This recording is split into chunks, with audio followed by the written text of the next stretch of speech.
And I think it's especially important in today's day and age where a lot of the initial recruiting, if it weren't going through Adecco, it might be done through AI or some sort of other software package. If you don't have the right keywords on your resume, you might have the background and the experience, but you didn't tell your story with the proper terminology, and you might get passed over.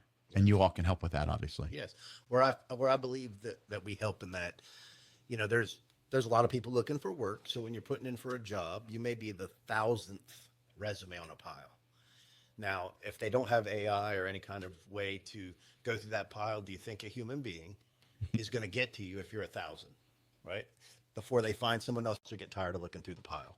So what we do is we assist you in getting to the front of that pile, right? If not skipping the pile and going right to the resource. Yeah, let's just cut the line. Get to the top. That's what we do, and that's where we step in and keep people from getting stuck. If you watch any kind of online things about job search, people are frustrated because they apply all over the place and they're not getting callbacks. Yeah. That's where we step in to assist them in getting those callbacks. Let's take a step over to the other side, to the employer side, who are looking for top talent, as opposed to the employee, because you clearly do both at Adecco. Yeah. But from an employer standpoint, you do both permanent staffing and also temporary. Like if somebody needed assistance for maybe there's a peaks and valleys of a particular industry or something, and they need more people in the winter than they do in the summer, or vice versa, whatever that might be.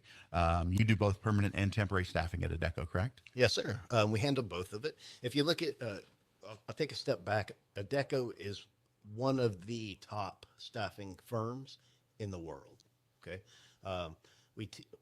we service every kind of vertical you can imagine, and we have every kind of job you can imagine. But a good way to look at it is if you divide it in half of it's temporary staffing, half of it's permanent recruitment. Temporary staffing would be for the companies, a lot of times in manufacturing where they have a season where the product needs to be kicked out, and they hire temporarily. Mm-hmm. A lot of companies like to hire temporarily to get a feel for the candidate, and then they offer them usually 90 days later a permanent position. So it's a stepping stone to a permanent position, a foot in the door. Right. The permanent side is done more horse to water. I lead the horse to water kind of thing, where I'm looking for the candidate that the company is searching for, and then presenting that candidate in the best light to the client. The client then takes over from there. I just kind of mediate through the process, and that's more in the client's control on the permanent side. On the temp side, we actually payroll the employees ourselves. They work for us. Okay. They're a temporary employee.